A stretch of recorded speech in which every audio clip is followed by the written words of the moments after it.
하나님 말씀은 마태복음 1장입니다. 며칠에 걸쳐서 더 할 수 있도록 하겠습니다. 오늘 1장 중에 예수 그리스도의 그 계보에 대한 서론적인 부분들을 다루도록 하겠습니다. 제목은 이 모든 일이 된 것은 말씀을 이루려 하심이라. 다시 말해서 하나님의 예언의 성취가 이루어진 것입니다. 예수 그리스도께서 이 땅에 오신 것은 우연히 일어난 사건이 아니라 하나님의 창세전부터 우리를 향하신 선하신 계획과 우리의 사랑하심 속에서 하나님의 계속 이끄셨던 역사의 주관하심과 구원의 섭리 속에서 마침내 예수께서 오신 것입니다. 그 사실들을 우리가 예수 그리스도의 계보를 통해서 또 붙잡고 또 마태복음을 시작하기를 원합니다.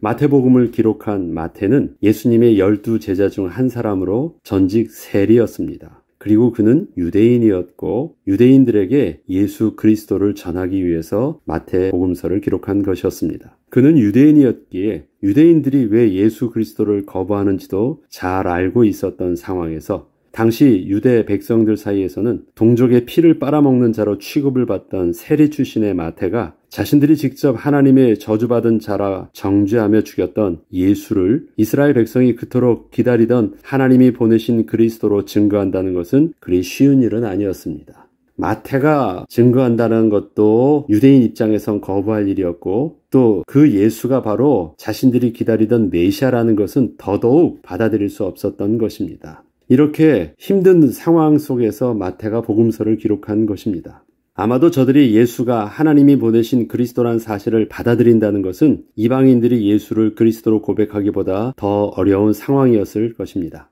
누가 세리의 말을 귀담아 들을 수 있을까요? 어떻게 저들이 십자가에 저주받아 죽은 예수를 그리스도로 인정하고 받아들일 수 있을까요? 마태는 복음서의 시작을 예수 그리스도의 계보를 적으면서 그래서 시작을 한 것입니다. 복음서가 마태, 마가, 누가, 요한 4가지잖아요. 똑같이 예수를 그리스도로 증거하기 위해서 기록된 사도들의 책이었지만 그 대상과 저자에 따라서 분명히 특징을 가지고 있습니다. 그 가운데 마태라는 세리가 예수를 죽였던 유대인들을 향하여 기록한 것입니다. 마태는 복음서의 시작을 예수 그리스도의 계보를 적으면서 시작을 합니다. 마태복음 1장 1절입니다. 아브라함과 다윗의 자손 예수 그리스도의 계보라. 사실 한글 성경은 아브라함으로부터 시작되지만 원문에서는 또 영어 성경에서도 마찬가지입니다. 다윗이 아브라함보다 먼저 나옵니다. 그래서 다윗과 아브라함의 자손 예수 그리스도의 계보라는 것입니다. 순서를 바꿔놨습니다. 다윗을 먼저 놓은 것입니다. 그것은 모든 중심성을 다윗을 중심으로 바라볼 수 있도록 의도적으로 그렇게 배치한 것입니다. 이것이 지금 다윗 왕의 계보라는 것을 명확하게 하고 있는 것입니다. 이는 분명 마태가 의도적으로 예수를 하나님께서 약속하셨던 대로 왕으로 오신 예수임을 드러내기 위해 다윗 왕과의 족보를 그렇게 채용해서 기록하고 있는 것임을 볼 수 있습니다. 유대인의 입장에서 이러한 선언은 굉장히 충격적인 말이었습니다. 다윗과 아브라함이라는 이름은 유대 민족에게 있어서는 영적으로나 육적으로 모두 하나님의 택하신 백성으로서의 자부심과 그 정체성을 대표하는 조상들이었기에 이들과 같은 선상에 자신들이 저주받았다고 정죄하고 죽인 그 예수를 동등하듯 말하고 있다는 것은 이것이 무슨 말인지 읽어보지 않을 수 없었을 것입니다. 유대인의 입장에서 한번 1장 1절 한번 보세요. 이게 무슨 말이야? 확 들어올 수 있도록 제일 먼저 기록된 것이 바로 1장 1절이었습니다.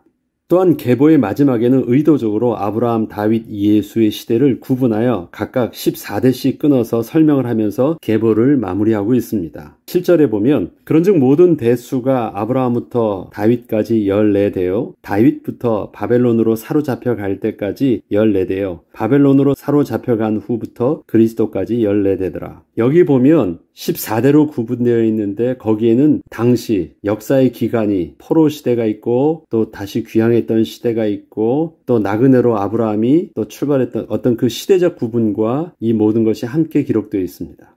유대인들은 이것이 무슨 의미인지를 알아요. 14라는 숫자는 유대 전통의 숫자 계산법을 넣기 위함이었습니다.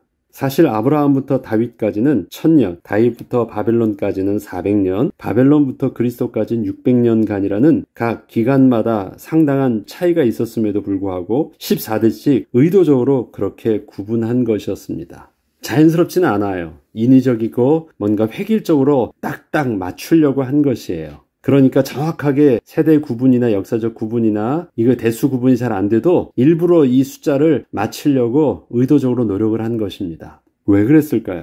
앞서 말씀드렸듯이 이스라엘 백성들에게는 숫자를 굉장히 의도적으로 의미 있게 그들이 쓰는 숫자들이 있습니다. 7, 14, 40 이런 숫자는 우리가 성경을 통해서 많이 접하였던 숫자들이잖아요. 다 의미가 있습니다. 그런데 그들에게 있어서도 14 하면 저들은 알고 있는 의미가 있습니다. 예를 들어 우리나라도 이런 거 있죠. 6.25 하면 6월 25일을 말하고 있지 않잖아요. 5.18, 4.19 이런 말들 속에서는 대한민국 사람만이 알 수 있는 그 역사적 기록과 그 메시지가 있습니다. 그것처럼 14 하면 그 14라는 의미를 이 사람들이 그렇게 담은 이유가 있습니다. 그들 나름대로의 숫자를 가지고 표현하는 그 의미를 담는 숫자 계산법이 있었기 때문에 그렇습니다. 다윗 왕을 최고의 자부심으로 생각하고 있던 유대인들을 향해 예수님이 바로 성경에 예언하신 대로 오신 다윗의 자손이란 점을 강조하기 위해서 마태가 활용한 방법이었습니다. 14라는 숫자는 다윗의 이름을 나타내는 숫자가 14개였기 때문입니다. 유대인들이 볼 때 14를 반복하고 있다는 것은 의도적으로 다윗 왕 중심으로 계보를 드러내고 있다는 것을 모를 리 없었고, 이러한 다윗 중심의 계보의 끝에 야곱, 요셉 그리고 그리스도라 칭하는 예수를 마지막에 기록한 것이었습니다. 그런데 여기서 앞서 1절과 다르게 다윗이 먼저가 아닌 조상의 순서대로 아브라함을 먼저 기록하고 있음을 볼 수 있습니다. 1장은 뭐예요? 다윗과 아브라함의 계보인데 마지막 7절에는 보면 14대를 아브라함의 대수 14대, 다윗의 대수 14대 하면서 순서를 본래 순서대로 하고 있어요. 이것도 굉장히 나름대로 치밀하고 의도적으로 그렇게 한 것입니다. 실수가 아닙니다. 이는 이미 구약의 처음부터 하나님께서 약속하셨던 메시아 언약에 대하여 예수께서 바로 그 계보를 잇고 있음을 명확하게 드러내려 한 것이었습니다. 이처럼 예수님은 어느 날 갑자기 우연히 나타나신 것이 아니라 구약을 통하여 이미 예언하신 대로 오신 분으로 때가 참에 마침내 이 땅에 오신 그리스도이셨고 하나님의 언약의 성취였던 것입니다. 메시아의 언약은 창세기 때부터 하나님의 백성에게 약속하신 것이었고 모세의 오경을 통해서도 그렇게 기록되어 있는 것입니다. 그 메시아의 언약이 아브라함을 통해서 또 계속해서 구약의 선지자들을 통해서 그렇게 예언되어졌고 그 언약의 중심 속에 다윗 왕의 후손을 통해서 오신다고 약속하셨기에 그 언약의 중심 속에 다윗 왕이 있었고 그 다윗 왕의 계보 속에서 또 하나님께서 구원할 이스라엘 왕 그리스도가 오신다라는 것이 유대인들이 이미 알고 있었던 메시아의 언약이었습니다. 그래서 예수님의 그 탄생에 대해서 21절과 21절은 이렇게 기록하고 있습니다. 아들을 낳으리니 이름을 예수라 하라. 이는 그가 자기 백성을 그들의 죄에서 구원할 자이심이라 하니라. 이 모든 일이 된 것은 주께서 선지자로 하신 말씀을 이루려 하심이라. 이 모든 것들을 이루는 것들을 그렇게 증명해 보이기 위해서 어떻게 이루어졌는지, 어떻게 하나님의 구원의 섭리가 끊임없이 주도적이고 또 신실하게 이루어졌는지를 그렇게 먼저 증명하면서 예수 그리스도를 증거하고 있는 것입니다. 역사는 또 족보는 거짓이 없잖아요. 그것은 지어낸 이야기가 아닙니다. 역사적 사실이고 그 사실 속에 예수 그리스도께서 계셨다라는 것, 그것을 같이 이어나가려고 하고 있는 것입니다. 다른 민족은 몰라더라도 유대인에게 있어서는 그 예수 그리스도께서 자신들의 그 언약의 족보 속에 있다라는 것이 그래서 너무 중요한 것이었습니다. 예수 그리스도께서 이 땅에 오심이 하나님의 언약의 성취라고 이처럼 증거하고 있다면 우리는 또한 이스라엘의 역사와 다윗의 계보 속에서 당신의 언약을 친히 이루시기 위한 하나님의 주도적 섭리를 우리는 그래서 1장의 계보를 통해서 볼 수 있어야 하겠습니다. 1장의 계보를 보면 일반적인 이스라엘의 족보를 기록하는 것과는 다른 의도적인 기록들을 거기다 넣을 수 있습니다. 거기에 여자 이름이 일어난 것도 그렇고요. 또 특별하게 남자 중심으로 하다 갑자기 남자 이름이 빠지거나 여러 가지 의도적으로 족보를 기록하고 있는 것이 있습니다. 그 기록되어 있는 내용 속에서는 유대인들이 알고 있는 구약의 이야기들이 있습니다. 유다와 다말의 이야기든 또 우리아의 아내의 이야기든 룻의 이야기든 기생 라합의 이야기든 이건 유대인들이 모르는 이야기가 아니에요. 그들이 하나님과 함께 했던 구원의 역사 속에서 그들이 잘 알고 있었던 내용들이에요. 유대인들에게 있어서 여자라는 개념은 이름조차 기억하지 않는 이름이거든요. 족보에는 기록되지 않아요. 그런데 그것을 기록하면서 진행했을 때는 거기에는 하나님의 구원의 섭리와 역사가 함께 기록되어 있는 것이에요. 족보 속에. 이것을 지금 마태가 예수님의 계보를 기록하면서 기록하고 있습니다.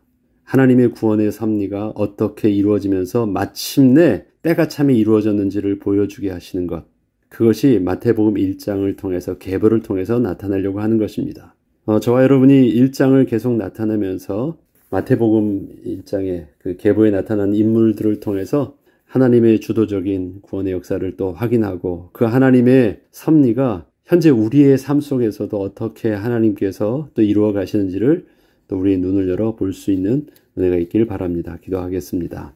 하나님의 신실하신 약속은 마침내 때가 참에 예수 그리스도를 이 땅에 보내시기까지 이스라엘 백성들을 향하여 그렇게 이루어 주셨습니다. 그 하나님 우리 가운데 지금도 성령으로 함께 계신 성령 하나님이십니다.